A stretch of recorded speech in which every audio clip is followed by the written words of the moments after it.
10 British cars that look brilliant until you tried to drive them. Let's go through the most unreliable of the lot. Austin Allegro, 1973 to 1982. Everyone knows the Allegro was bad, but it's worth saying why it turned out that way. It wasn't supposed to be a joke. It was supposed to be the car that saved British Leyland. By the early 1970s, the company was a merger of too many brands with not enough direction. The Allegro was meant to replace the Austin 1100 and 1300. Bestsellers, well-liked, simple instead of improving on them, management tried to reinvent the wheel. Literally. The body was rounder, more aerodynamic, and slightly swollen thanks to the new suspension system that took up extra space under the bonnet. Designers had wanted something sharp and modern, but compromises with the old engine layout forced everything upward. That's how the Allegro ended up looking like it was permanently holding its breath. Then there was the steering wheel, famously square, though technically rectangular. It was called the Quartich, sold as innovative, but drivers hated it.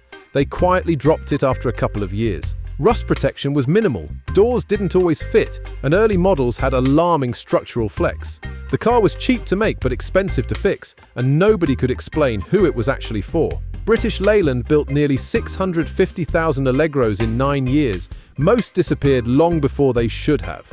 It's easy to mock now, but it's really just what happens when a company tries to modernize using yesterday's tools and can't afford to get it wrong. The Allegro became a symbol, not of failure itself, but of how complicated saving British industry had become. Morris Marina, 1971 to 1980. The Marina was never meant to impress anyone. It was meant to exist. That's the whole story, really. British Leyland needed a rival to the Ford Cortina, something cheap to build, easy to sell, and simple enough that fleet buyers wouldn't complain. What they came up with was the Morris Marina, built on old parts, designed in a hurry, and engineered around a budget that already wasn't big enough. It launched in 1971, at a time when the company couldn't afford mistakes, and instantly became one anyway. Underneath, it used a modified Morris Minor suspension system from the late 1940s, which meant it handled like 1-2. Journalists joked about it, but buyers didn't care. It was straightforward transport, and for a while, it sold well. Quality control was the real issue.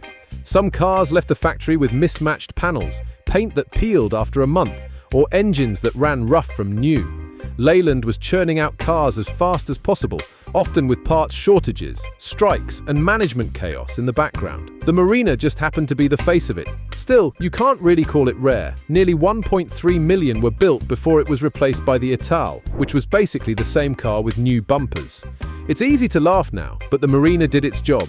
It kept the lights on barely, while the rest of British Leyland burned down around it. Rover 800, 1986 to 1999. The Rover 800 was supposed to fix everything. A new flagship, co-developed with Honda, blending British style with Japanese reliability on paper. It sounded like the reset Rover desperately needed.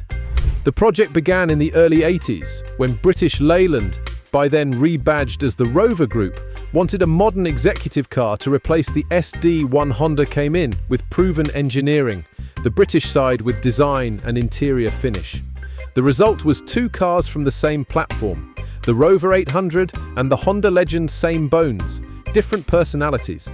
It launched in 1986 and early reviews were positive, quiet, smooth, comfortable.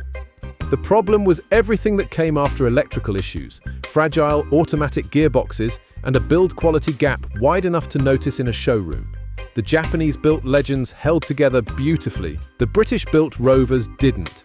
There were constant small updates, new engines, improved trim, better rust-proofing, but the damage was already done. By the time the 800 got its big facelift in 1991, the market had moved on. BMWs and Audis were taking the space Rover thought it owned. It's easy to forget now, but the 800 sold fairly well in Britain. It even served as official transport for ministers and executives for years, but its reputation never recovered. The idea was collaboration. What people remembered was how one half of that partnership kept breaking down. Triumph Stag, 1970 to 1978.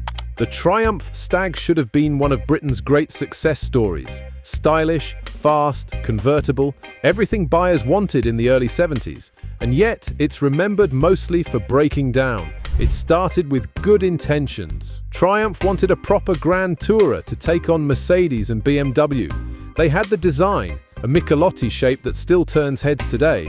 And they had the ambition. What they didn't have was a reliable engine. Instead of using an existing V6 or V8, they built one from scratch. On paper, it looked clever. A 3.0-litre V8 developed in-house from Triumph's four-cylinder engine family. In practice, it was fragile. The cooling system couldn't handle heat evenly across both cylinder banks, so the heads warped and gaskets failed. Owners complained of overheating, oil leaks, timing chain failures, and engines that seized without warning.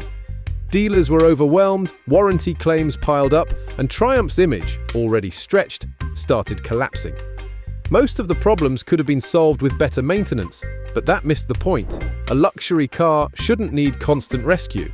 Around 26,000 were built before production stopped in 1978. It never got close to its sales target. The shape aged beautifully. The sound was incredible when it ran properly, and enthusiasts still swear by it. But the Stag became shorthand for everything British car makers were struggling with. Good ideas, poor execution, and a stubborn belief that charm could make up for engineering. MGF 1995 to 2002. People always say the MGF was unreliable, and they're not wrong, but that misses the point. It was brilliant when it behaved mid-engine, rear drive, and properly balanced. It handled like nothing else you could buy for the money in the mid-90s. This wasn't a retro pastiche. It was MG trying to do something genuinely modern. The layout was pure ambition. The engine sat behind the driver, cooling pipes ran the length of the car, and the suspension used Alex Moulton's hydrogas system, the same fluid-link design found on older Rovers and Metros. It rode beautifully, cornered flat, and felt far more sophisticated than its price suggested. The trouble was heat. The compact cooling system relied on narrow pipes that could trap air, and the lightweight aluminium K-series engine didn't forgive neglect overheating warped heads. And once that happened, the gasket failed, often more than once. Owners learned to bleed the cooling system religiously, or just carried spare coolant in the boot. MG updated the gasket design later, but the early reputation stuck. Some say build quality varied by factory. Others insist poor servicing killed most of them. The truth is probably both. Yet even now, people defend it. The steering, the mid-engine balance, the sense that someone in Longbridge had actually cared about making it fun. It wasn't perfect, no, but it felt alive. And for a brief moment, that was enough to make everyone believe MG was back. Hillman Imp, 1963 to 1976. What happens when a company tries to build a mini rival in Scotland?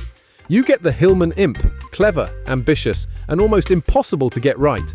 It launched in 1963, built by the Roots Group at a brand new factory in Linwood near Glasgow. Rear engine layout, lightweight aluminium block, 4-speed gearbox, and a fold-down rear window, all genuinely innovative ideas for a small family car. On paper, it was brilliant. The engine came from Coventry Climax's racing program, tuned down for road use. It revved freely, made good power for its size, and gave the Imp a distinct personality, fast enough to surprise people who expected another basic runabout. The problem wasn't the design, it was the production. Linwood had been rushed into operation to boost local employment, not because it made sense. Logistically skilled labor was scarce. The supply chain was hundreds of miles away, and early cars suffered from leaks, electrical faults, and uneven panel fits. Warranty work nearly bankrupted Roots before Chrysler stepped in. Some enthusiasts still say it handled better than the Mini once you learned its quirks, which, looking back, makes sense. That rear engine layout gave it great traction and balance, and the tangent everyone forgets. The Imp's engine outlived the car. It powered hill climb races, small boats, even fire pumps, long after production ended. It's easy to mock the Imp now, but it deserves more credit than it gets. It wasn't unreliable because it was bad. It was unreliable because it tried to be too clever, too quickly, in a place that wasn't ready for it. Rover Metro / Rover 100, 1990 to 1998. It's a bit like repainting an old house and calling it new. That's what the Rover Metro really was, a 1980s Austin Metro underneath. Relaunched in 1990 with a nicer badge and just enough upgrades to pretend otherwise. The early cars used the old A-Series engine at first, then switched to the 1.1 and 1.4-litre K-Series units, which were light, efficient, and, depending on who you ask, either the best thing about the car or its biggest weakness. Rover's engineers did their best. They added proper suspension, hydrogas, again, reworked the interior, and gave it a level of trim that made small Fords look cheap. For a while, it worked. Reviewers called it refined, even classy. Sales were decent. The Metro had somehow gone from budget runabout to mini luxury car without really changing its bones. By 1994, it became the Rover 100, a name meant to distance it from the decade-old design, same body, slight tweaks, more marketing.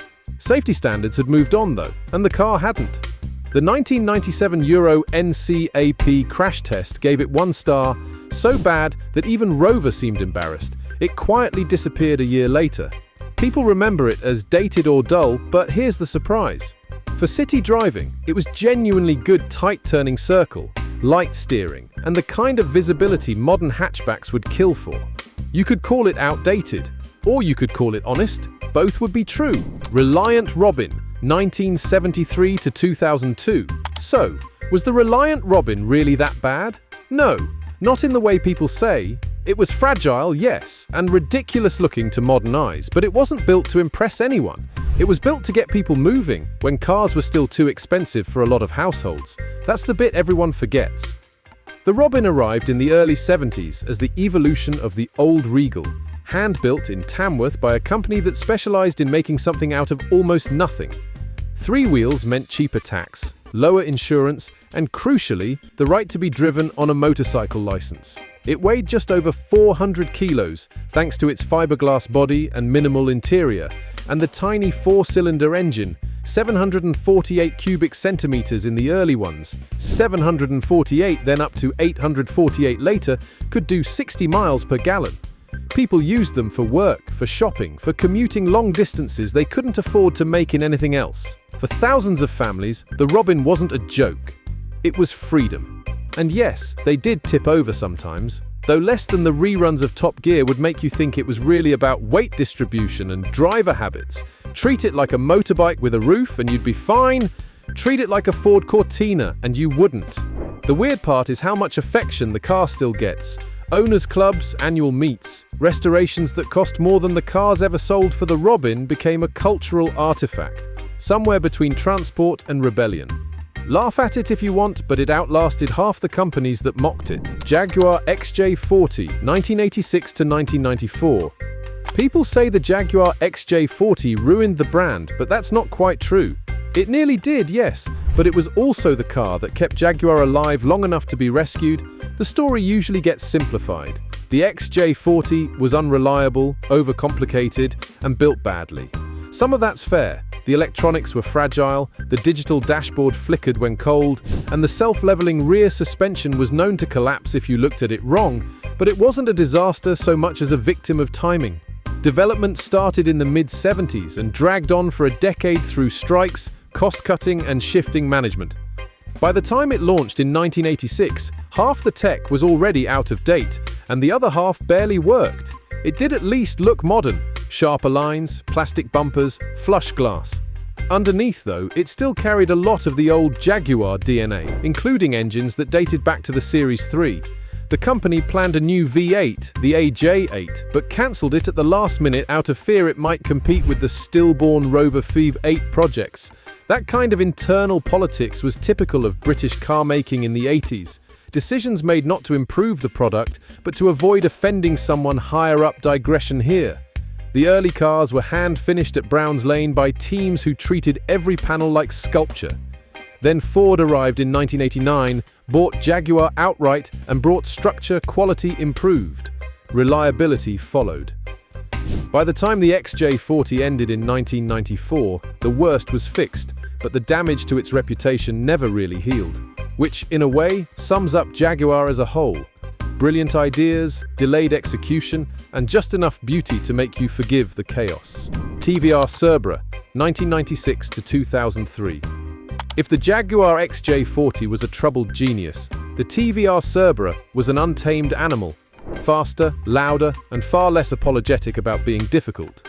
It arrived in 1996, a 2+2 coupe from a company that built cars the old-fashioned way, by hand, with no airbags, no traction control, and barely a nod to modern safety standards. The first model used TVR's own 4.2-litre Speed 8 engine, Designed in-house, all-alloy, 360 horsepower, and as temperamental as a race car. Later came the 4.5, even faster, officially capable of 185 miles per hour, though few dared to test it for long. Critics said it was crude. Owners said it was honest. The truth probably sits somewhere in between. Each Cerberus was slightly different because each was built by whoever happened to be on shift that week. In Blackpool, wiring looms weren't standardized. Switchgear came from whatever batch was available, and the interior layout changed from year to year. There's a story, and it might be true, that no two dashboards shared the same panel alignment. Yet, when it worked, the car felt alive in a way few others did.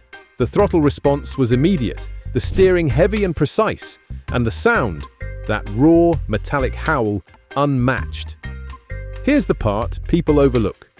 TVR wasn't trying to compete with Porsche or Ferrari, it couldn't. The company was building theatre, not transport. The Cerberus' reliability issues weren't a flaw, so much as a byproduct of ambition, the price of refusing to compromise. And if you talk to the people who owned them, most would tell you the same thing. They'd buy another one tomorrow. So that's 10 cars that proved reliability isn't always part of the charm. Some were victims of bad timing, others of bad engineering, but all of them left a mark. Which one deserves a second chance, or which one drove you mad? Tell us in the comments below. And if you enjoy stories like this, hit like, subscribe, and join us next time for more of Britain's best and worst.